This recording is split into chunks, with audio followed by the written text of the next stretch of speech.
You have got to know what your strengths are. And then once you do, use those to your advantage.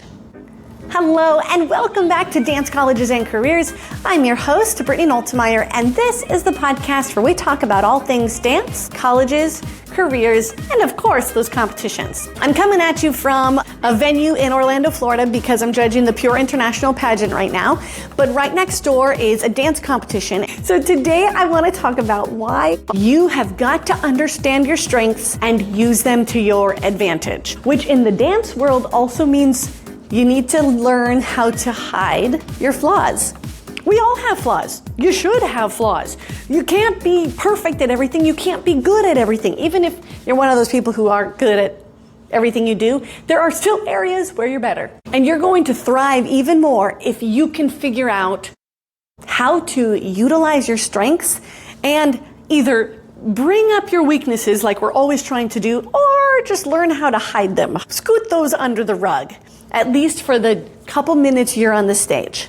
I have a great example because, like I said, I'm judging the pageant right now, but this can connect to all performances, whether you're singing, dancing, a musician, a dancer on stage, or in a pageant. In pageants, there's often talents, and I know I've heard many times he'll be like, oh, I can't be in a pageant because I don't have a talent. So use what you're good at. If you're a great modeler, then strut and own the stage with the confidence and amazing outfit or dress that you have, and fill in with whatever else you kind of have to do, whether that's choreography or vocals. But that doesn't mean you need to go step, kick, step, double pirouette, because you would fall out of that and look really messy. You need to do things that make you look good. If you have really long legs, finding positions and pictures to where you know that position looks amazing on you. Not saying you have to do a lot of quick footwork if you're not gonna do that correctly or well anyways, especially to a judge or a trained eye.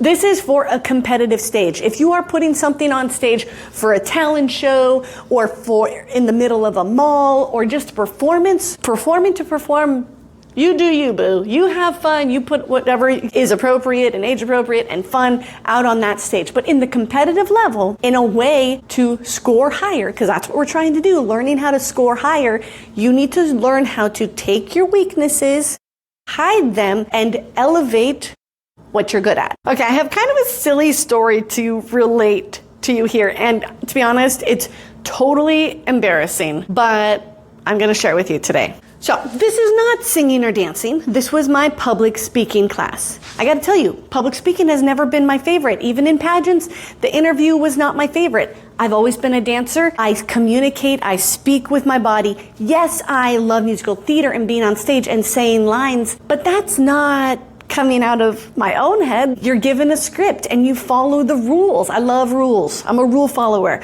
I love guidelines and rules. My speech wasn't that good. The due date had come and it was midnight. I had written it up. I did the assignment, but I did not practice it because I embellished it. I embellished it with what I'm good at. I had gone so much over the top with the other parts of the project that there was no way I couldn't get 100% because I had gone above and beyond in the presentation, the performance. Maybe my actual words and how it was laid out were clumsy and maybe I was reading the note card, but the rest of the performance, the presentation was fully there. I got 100%. So some examples of how you can fix this. If your feet anatomically are not ever going to be like ballerina foot with really beautifully pointed feet, you can wear specific shoes to hide that. If maybe they're not trained, maybe you haven't really trained your feet. You can put on a cute little white Ked sneaker and do a very stylized routine in that kind of shoe. And it would hide a lot of the floppiness of the foot. Something else, if we have really poor, I want to say poor, I don't really want to say poor, but if we have not trained our leg muscles yet, lifting up out of our quads in a ballet style, right? If we have not really trained our quads and behind the knees to really stretch, you could be better off wearing a pair of pants rather than a short skirt that shows all of those buckled lines and curves, like when we know we want it to be straight, okay? So it's just putting yourself in the right zone, in the right outfit, in the right room, so that you can be successful. Here's another example. If you are working on turns, you absolutely love turns, but you fall out of them every time, then you don't need to have a million turns in your dance. Sure, a double pirouette here, maybe another one over there, but you don't need to keep putting the same step in a routine just so we watch you fall out of it over and over and over again. There are other things you can do. Just because all your friends and everybody else your age is doing that doesn't mean you have to.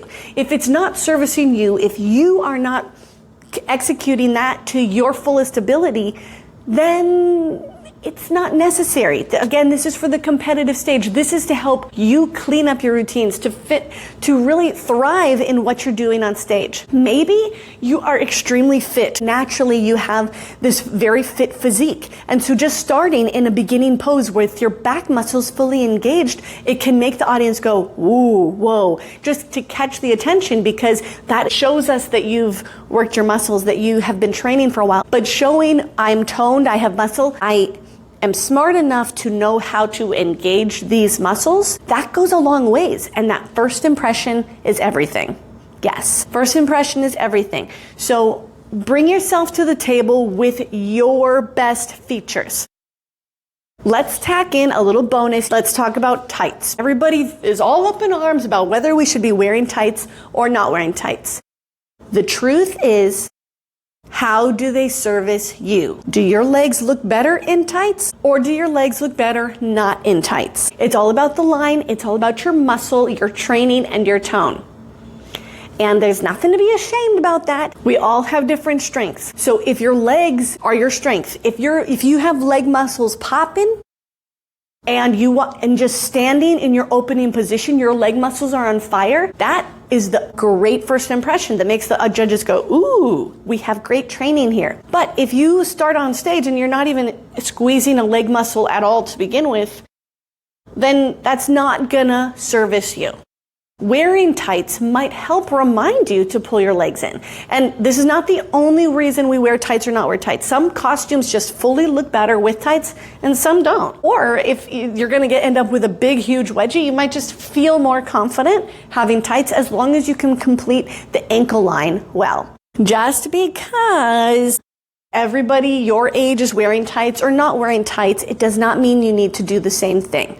Because you want to come out on stage and we go, all right, here we go. And if you're showing off not your best features, then that's not going to service you as well, because it just might be cleaner for you to be wearing those tights and you might feel more confident.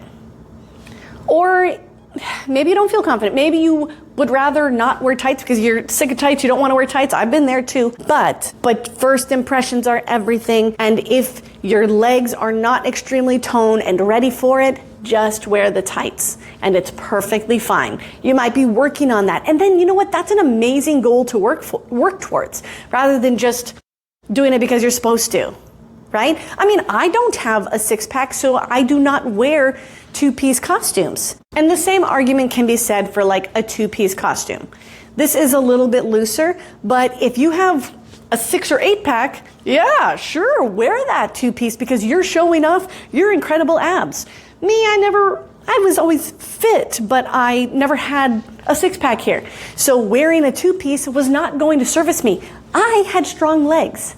My abs were a little flabbier, okay? So I went no tights, but covering the belly here. I had cutouts because still had obliques, but this was not my money spot, okay? So where are your best features? Figure it out, study it in a very healthy way, just connecting to ourselves, understanding ourselves. So learn how to present yourself the very best you possibly can and go out there and rock it.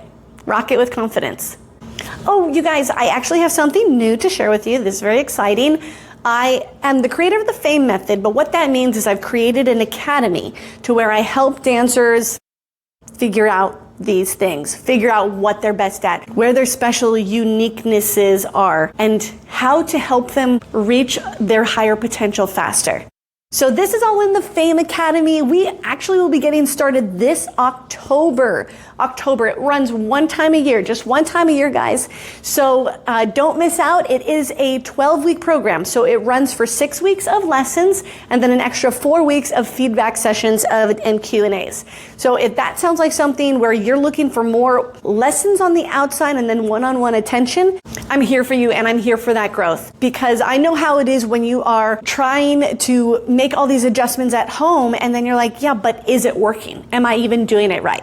Well, I'm here to give you that advice and to tell you yes and no so that you don't have to keep squandering through this journey. But we can do it together. And actually, moms, dads, parents, families, I really encourage you to be a part of it with them. So if that's something you wish you could do, be a little bit more a part of their dance journey, this could be the right place for you, because I, as a studio owner's kid, I fully appreciate and love my experience as getting to know all those inside secrets from the studio owner, but then also being able to share more with my mom because she gets it, because she got it.